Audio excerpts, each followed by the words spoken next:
Hey, everybody. Thanks for tuning in. My name's Ethan Rowling, and I'm the host of the Conversations with Chris and Ethan podcast. On this platform, we talk about various topics surrounding the Scott County Sheriff's Office and Chris's viewpoints on those topics. Through this platform, we hope that you will come to know Chris and his stances on these topics, and in doing so, we hope he can earn your vote. Chris is running in the Republican primary in June of 2024, and as a reminder, we're always looking to engage with the community and answer any questions you may have. So if you'd like us to address a specific topic on the podcast, feel free to reach out to any of our social media platforms.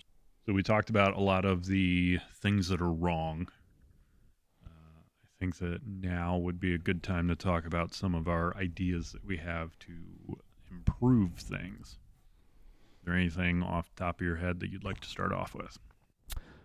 Well, I mean, we've already touched on one. And the first thing is the critical incident training for all personnel.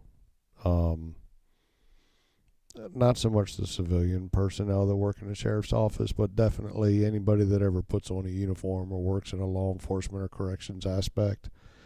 Whether you're a deputy, a CO, a bailiff, a transport officer, if you're working in the sheriff's office, any of those aspects, I definitely believe that you need to be, trained properly. And the first step of that would be sending everybody through the crisis intervention training. Yeah.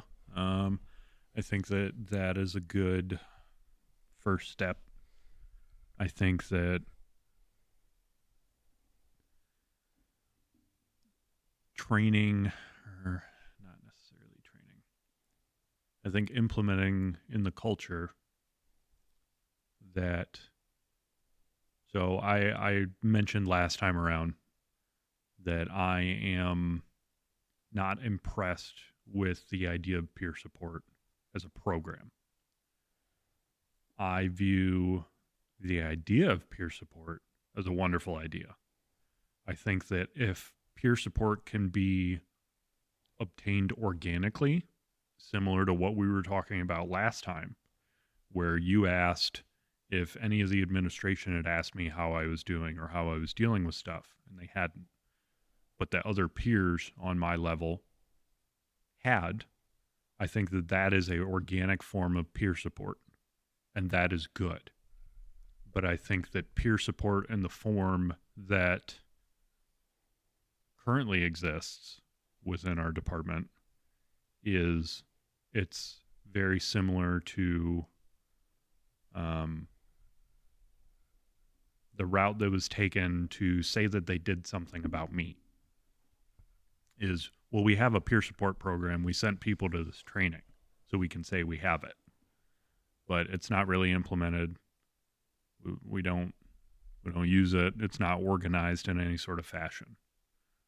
And in my experience, what I've found anecdotally with peer support is you get people that will go to the training because it's training that they can get away from whatever their responsibility is for a week, go to the training and then say, well, I have this thing, and they can put it on their resume.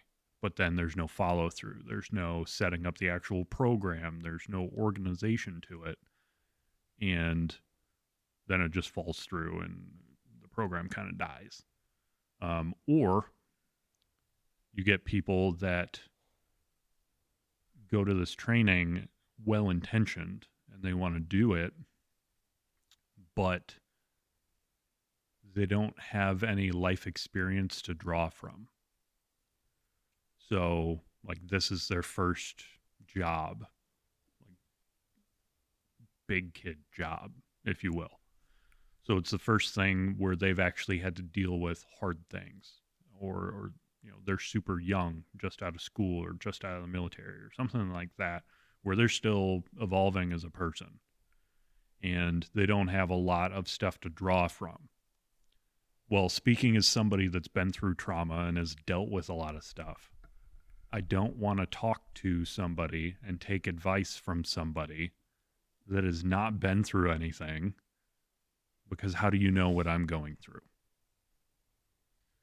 And those are the two main issues that I see in peer support. The other one is sometimes you just get people in it that are in it for the wrong reasons. They want to like boost their own ego. Be like, I can help people, but they're not really suited for doing that.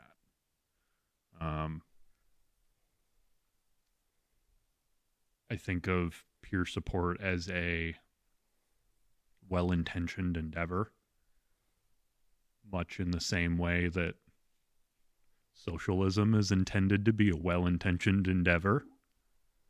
Like, oh yeah, everybody just shows up and everybody does their own part, and as long as everybody contributes, we'll have this utopia. But never in practical application has that functionally worked the way that it's intended. And I view peer support very much in that same idea. I think that a conventional peer support program is difficult to get actual utility out of. I think that it needs to be more organic. The peers need to support each other without having a formal peer support program made. Very interesting viewpoint you have there on peer support. There's a couple things that you mentioned that you said that sparked a thought with me. One, you talked about follow through. The reason why a lot of peer support programs fail is for that very reason. There's no follow through on them. We send people to the training. And like you said, a lot of people go to the training for the wrong reasons, to escape their normal work environment, or to pad their resume and build their portfolio to say, oh, wow, look at me, instead of going to it for the right intention. Sending everybody, everybody's got to be properly trained. And this is all in reference to your first point of follow-up. We built the baseline sending everybody to CIT training. I talked about that. Myself and a couple others went to the Vets and Cops in Crisis training in Peoria, Illinois. We host a training here locally at our own organization to try to maximize the amount of people that we can send to it. And maybe not necessarily that particular training, which was very good, but a training that helps people understand what indicators of crisis are and,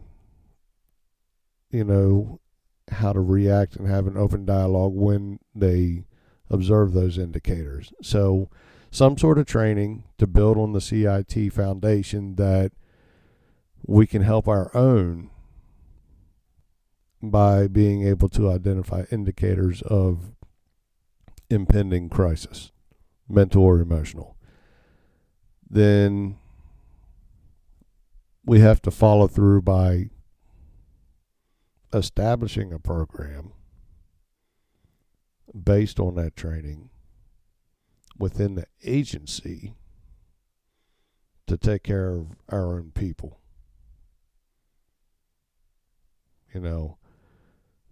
We can learn all day long how to take care of individuals on the streets that we don't know, because there's one thing that there's only a few options we have to do with those people, and unfortunately most of them are, let's take them to the hospital for 3 to 5 days until they're kicked out on the street again.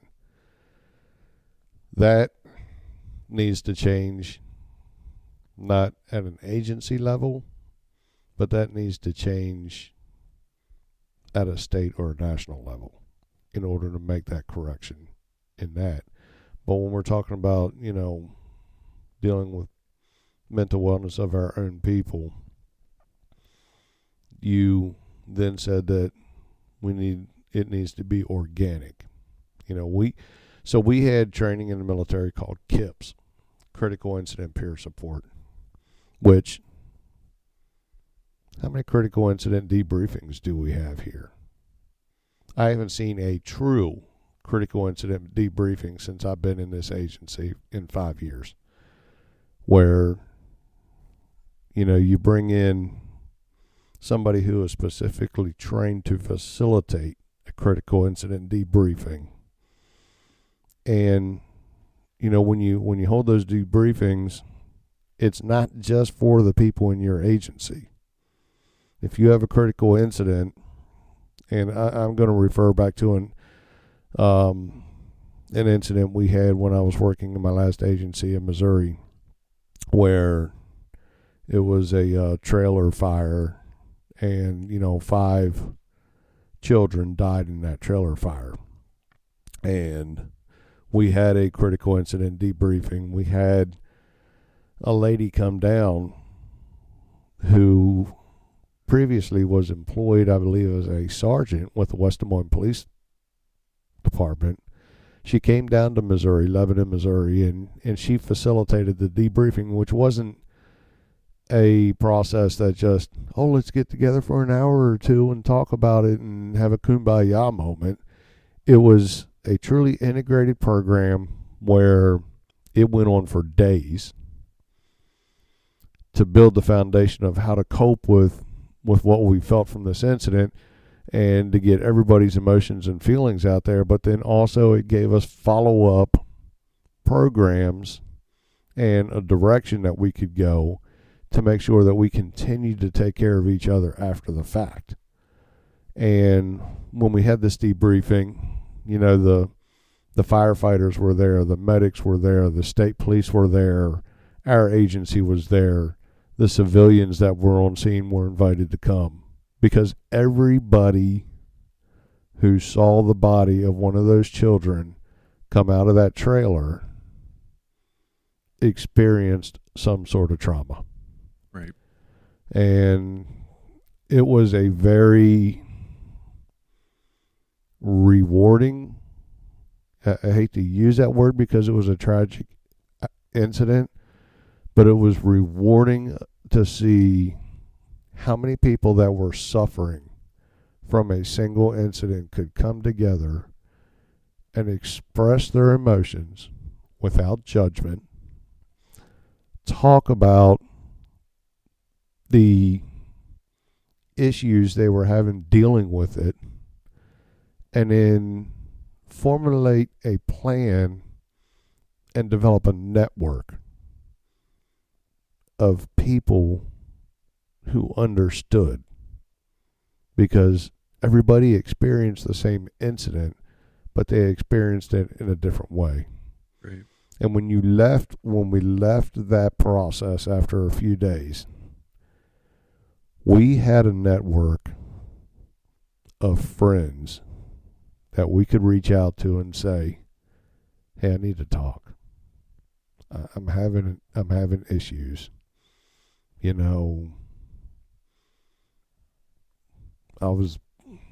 was one of the females that was on scene was curling her hair and burnt some of her hair. This was months after the incident occurred.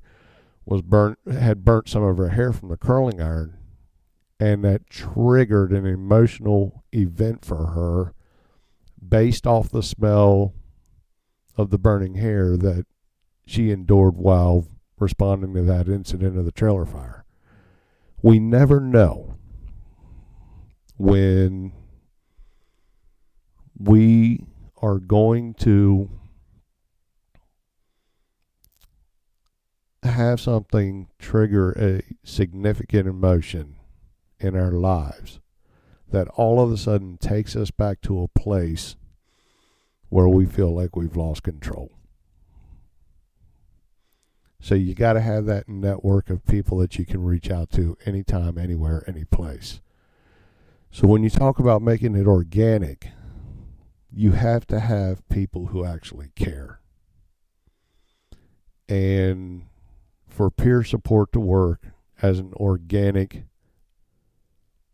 environment. I don't want to say a program. A program is so structured and so Clinical. rigid. You can't change something that's structured and rigid. Well, you have to do it in this step or in this fashion or in this model. We don't want to do that. We want to inspire open communication about what we're really feeling.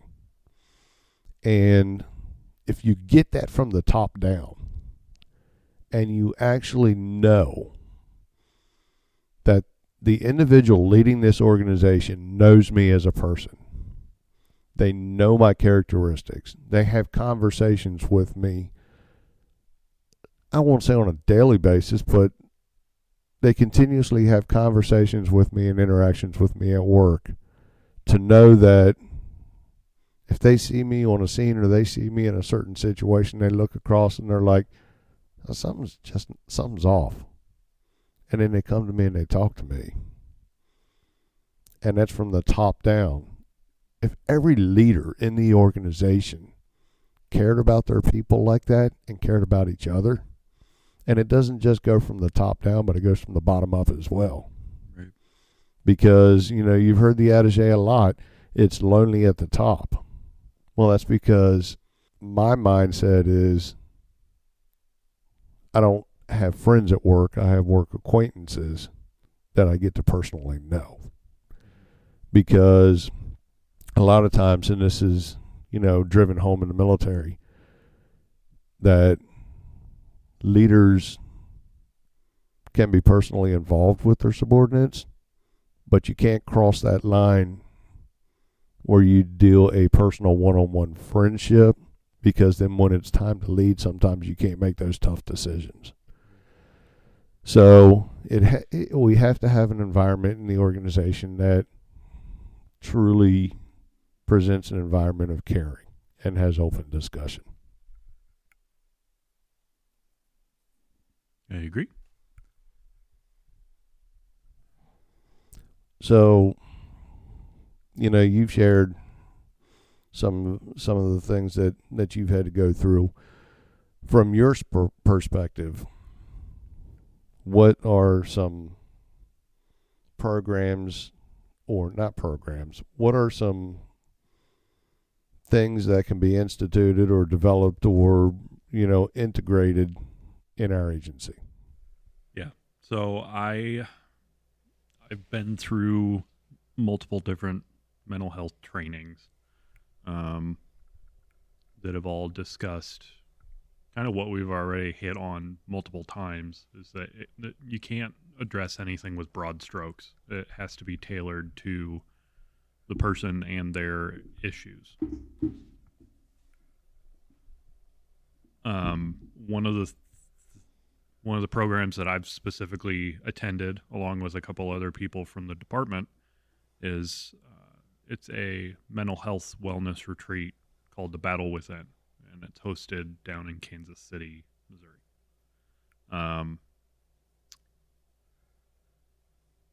For myself and the other people that have attended it, we would all describe it as a life-changing event. They go over a lot of different things, to include dealing with trauma that you've already dealt with, coping skills to deal with upcoming trauma, how to deal with it, how to be an advocate for yourself and others around you, to be able to inspire that change that we're talking about. And we've spoken with the director of the program, and they've agreed to bring it on the road and come up here and basically do a condensed version for our staff. And that has not taken place over the last couple of years that we've presented it. That's one of the things that I'd really like to see implemented, because it's such a low cost for what you gain out of it. I learned so much about myself during that week that kind of just jump-started and continued my own personal emotional growth. For From that, one of our other staff members actually just went back to be a mentor in that program recently. And while he was down there, he actually spoke to a sheriff in the Kansas City area. And he brought up a mental health wellness policy that he has within his sheriff's office. So this was the actual elected sheriff. This was not a deputy. So talking about coming from the top down, this sheriff has, taken it upon himself to recognize this program and its benefit and go through it himself so that he can know what his people are going through and how to foster that relationship of good mental health wellness. One of his programs that he does is he calls it a sabbatical, where you get 3 weeks off to get your mind right. And normally it's precipitated by some sort of event that can be cumulative, that can be a specific event that takes place, but where it doesn't go through work comp, it doesn't go through HR, it goes through the sheriff direct, and you get a sabbatical of 3 weeks. In that 3 weeks, you do what you need to do to get your mind right. But in that 3 weeks, you'll complete 40 hours of community service to be determined by you. If that means you want to go work in a soup kitchen for 40 hours, if that means you want to pick up trash on the side of the road, if you want to donate your time to do something for the community, you spend 40 hours of those 3 weeks doing that. And in doing that, like we discussed previously, nobody gets into this profession because they hate people. All of us that get into this profession want to help people.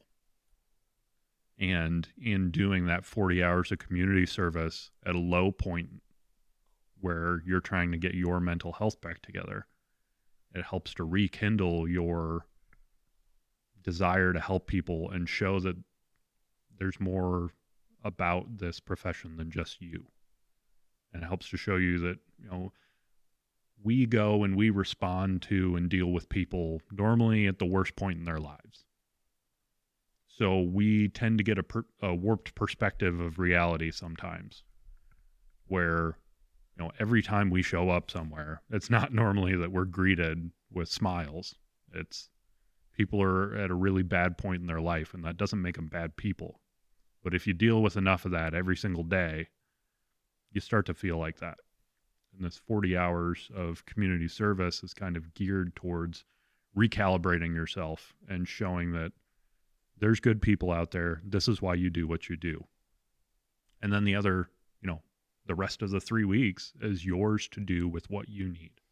If you need to take a 2-week road trip across the country on a motorcycle, clear your head, it's up to you. But I thought that was a really great idea.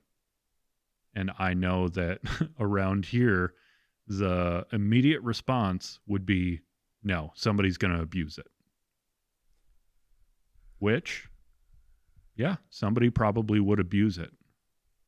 But how many people are going to go through that, do it once in their career, and then have an amazing 25-year career because they were able to recalibrate themselves instead of going down a hole and waking up every morning drinking out of a liquor bottle and ending up divorced and, all the other issues that come with the traumas that we deal with. How many would we be able to stop that from happening with this out-of-the-box solution? Because, yeah, it doesn't matter. You're going to get people that take advantage of the position, the situation, no matter what you do. But I think that the benefits far outweigh the cost here. Because I know of a few different scenarios that have taken place within our department where if that had been an option, I think they would still be working here.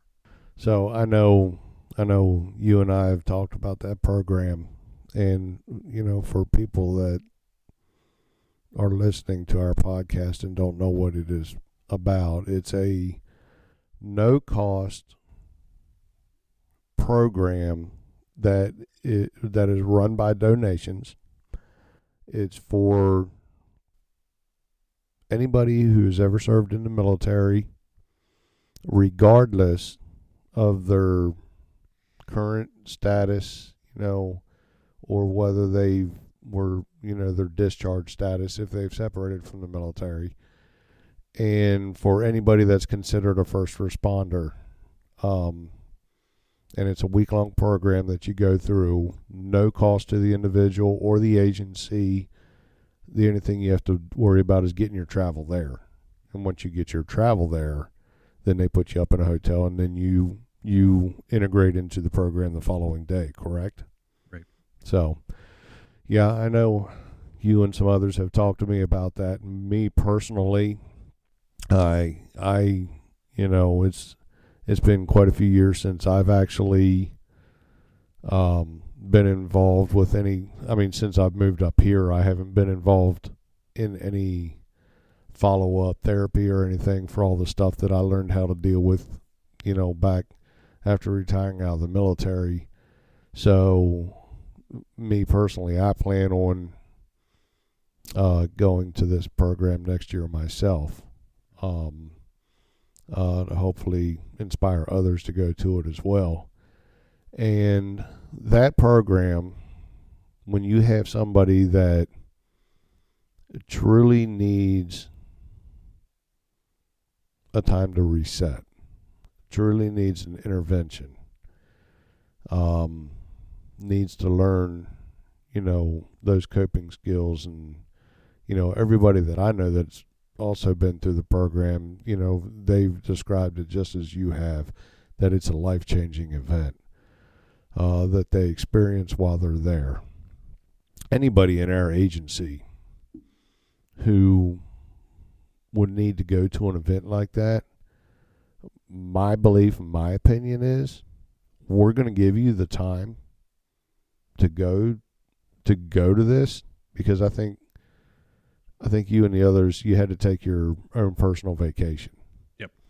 So, wrong answer. My straightforward opinion, wrong answer. We deal with trauma every day in our lives, in our profession, that not everybody sitting behind a desk crunching numbers has to deal with on a day-to-day basis, which is why an employee assistance program for law enforcement doesn't work. I also think that there's a issue or a disconnect with the perception of people. So I am a fairly well put together person, and I deal with stuff on my own for the most part. I'll tell you about it if you ask about it, but I don't put it out there to people that, if I'm dealing with something. So I think the problem is that I've taken a lot of proactive efforts to my mental health and wellness. And as a result, I think the response was basically, well, you're not in domestics, you don't have a drinking problem, you haven't wrecked your car, you haven't beat up anybody or had a use of force issue, so you're fine. So you don't need to go to this thing. I've got to interject right here, because this all comes back to being able to observe and identify indicators. We don't wait till we get to a point where we're abusing alcohol, we're abusing drugs, we're having use of force incidents, we're having issues, with our anger or guilt or anxiety or depression. When we start to see indicators that are, once you learn about them, they're quite easy to see that somebody is spiraling down a road to a mental health crisis. We don't wait till they hit the bottom to intervene with those individuals. And getting back to the point where I was going, if somebody needs to go to a program like the Battle Within in order to make a positive change in their mental and emotional well-being and to continue in a professional career in law enforcement, there is no reason why they should have to use vacation time to go to a program like that because they endured trauma in their line of work. And telling people they got to use vacation time to attend that to make them a better employee in this profession is absolutely dead on wrong. And not only should they not use their vacation, they should not have to pay for their travel to get there. If this program is no cost to them and no cost to the agency, we should pay for their travel to go to that program because that is taking care of the human nature of our employees. We pay for people to go to conferences all the time. We pay for their hotel. We pay for their food. We pay for their expenses they have. We pay for their travel. You know, you can go to the National Sheriff's Conference up in Minnesota or Wisconsin, it was this year. The sheriff's office is going to pay for all that. That's professional development. Well, guess what? Taking care of your mental well-being is professional development. And that should always be no cost to an employee in our line of work. So I have a strong, very strong opinion that if we have individuals in our agency that are going to attend this training to make them a better employee, then under my watch, I'm going to have a very strong fight that we're paying for that, especially when it's a no-cost program. That expense is coming out of our office, not out of the employee's pocket.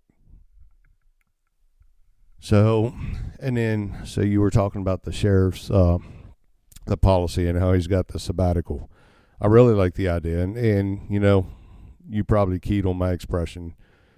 Yeah, how many people are we going to have abused that? Because we already have, you already have people in every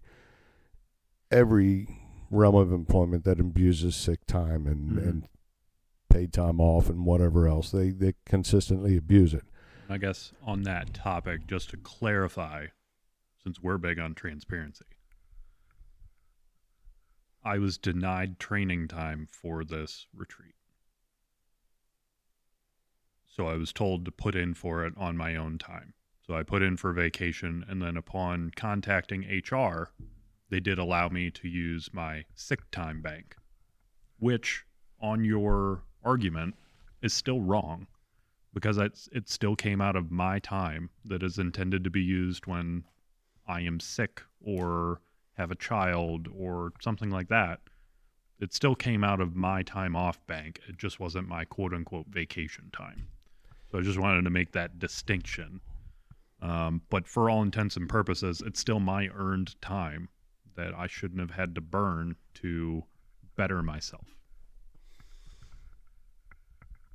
But yes, you have people everywhere that are going to abuse whatever policies you put in place. But even at the end of the day, if they do this sabbatical, it doesn't necessarily have to be what this other sheriff has implemented, but the idea behind it that you get this time off to take care of yourself, and in doing that, you also have to give 40 hours of your time to benefit the community, I think is a great idea. No, I agree with you. That is a great idea because always giving back to the community is what we're about. That's what our profession has always been about, is giving back to the community. So at the end of the day, if someone were to abuse this program, you're still coming out with a net positive of they've contributed 40 hours to the community as a whole. Yeah, using your sick bank, I mean, I don't agree with that whatsoever. And here we go right back to the basis as to why we have these policies and programs that are so detrimental to employees' mental health well-being is because you don't have anybody in HR working, and you don't have anybody involved with the workman's comp program who truly understand trauma. If they understood trauma and they knew how trauma affects somebody's mental well-being, then they would have no argument as to this needs to occur. If you suffer an injury where you break a bone or you require surgery or something and it's job related, it's always going to be covered. You're always going to be under the workman's comp deal. You know, and while workman's comp has its own sort of issues anyhow that we're not going to get into, it's still primarily covered by the employer through workman's comp insurance. All these people involved and a majority of employers don't understand trauma in our profession is an injury. And if you don't deal with the injury in the correct manner, it manifests itself through actions and behaviors that society deems to be unethical, immoral, and dangerous. When we look at a mental health program, we have to look at all aspects of somebody's, lives. We have to take every consideration as to what's going on within our agency to ensure that we are addressing all concerns and issues that we possibly can. You've already talked about the fact that we've had numerous people in the recent years that have retired and gone out on mental health disability due to the trauma that they had sustained, while working in this profession for this agency. But we also have to take into consideration how many families have been split and have ended in divorce because trauma endured in the workplace was taken home and integrated into the family life, digressing that environment to the point where we also had no outreach programs or nothing available for those families, those husbands and wives and children to take advantage of, to make sure that the trauma that we endured in our job did not end the family that we had at home. Right. We need to have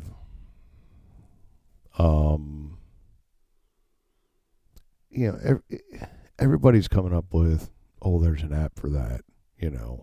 We're going to establish a program. Here's an app for it. You can find a provider here. You can book an appointment. You can go online and talk to somebody. You can do telehealth. You can, all this crap that we do every day through computers, through telephones, through technology. Nothing that you do in any of those platforms will ever replace having open and honest communication face to face with another human being. And we rely too much on technology when it comes to the human environment. Humans are social. And when you're talking to nothing but a screen on the wall, then you have no social concept. There's a disconnect there. There's a huge disconnect. It just becomes a device that you're talking to. There's no tangible evidence that is another person. you can't feel the emotion in the room. And so when I took this position and I said that I was taking a proactive approach and I found a therapist, I almost gave up on that endeavor, because all that I could find that was supported was telehealth stuff, because this was back during COVID. And I went to 2 different therapists on, what is it, BetterHelp or whatever was being pushed by the insurance company. And it felt like I was trying to bare my soul to a cardboard cutout. And I'm sure that the therapists I talked to were wonderful people and very well intentioned. But when you're trying to discuss the things that we need to discuss, I don't think it translates over a screen. There needs to be that human connection that you were talking about. After the relationship has been established and you can confirm there's a genuine connection there. So specifically me, I've been seeing the same therapist for 2.5 years now, locally here in the Quad Cities, deals specifically with trauma, PTSD, anxiety, depression, first responders. She knows almost as much about me as my wife does in terms of my history and everything. And I had therapy the other day, but she caught a cold and didn't want to get me or anybody else sick. So we did a telehealth appointment and it went fine, because I have that established rapport and connection with that individual. But there's so much push because it's convenient and easy that we can say, oh, we have a mental health program. Find an appointment with somebody that's in California. I don't think that's the right answer for us. I think we need a local network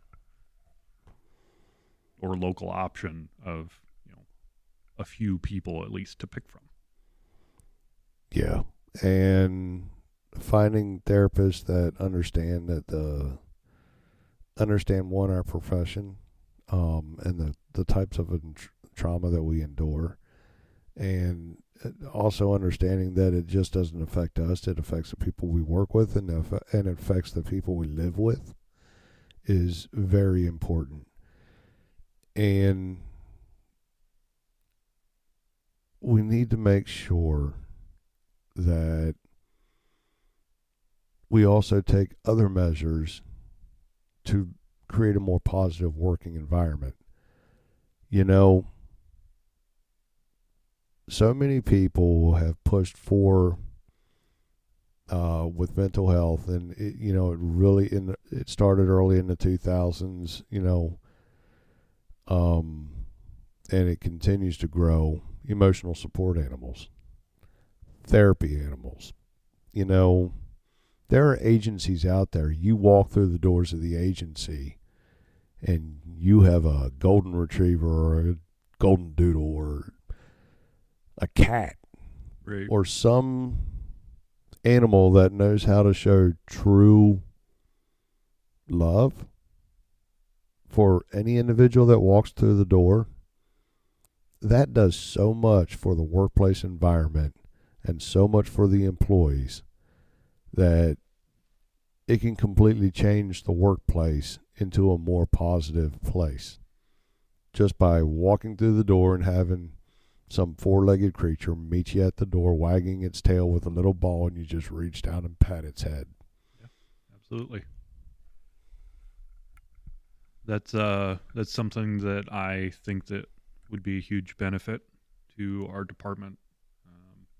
I've gone as far as to have a charity offer to purchase one for our department that would have been a dual-purpose dog. Now, when you hear dual-purpose canine for most of law enforcement, that means that they smell drugs and they can bite people, so they're apprehension capable. Where this would be a different dual-purpose canine, and that for my role, it smells electronics and electronic devices, and also would function as a therapy animal for myself and the other people in the department and the public. So if a critical incident were to take place, I could go out there and have the dog there to comfort people. You know, it's something else too that people don't understand. A lot of mental health therapists are starting to include animals in their programs, and yet we refuse to accept it in our profession. I mean, I know you had told me about the electronic sniffing dog previously. You know, paid for by a charity, trained, completely trained, paid for. I believe the vet bills or coverage paid for 5 years. Correct me if I'm wrong.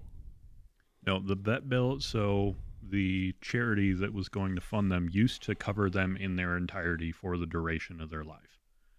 But due to the recession and various economic reasons, in order to fund more dogs, they have transitioned to now they pay for the dog, they pay for the training, they pay for all the upstart stuff to include like kennels and toys and all the stuff to get the dog up and running.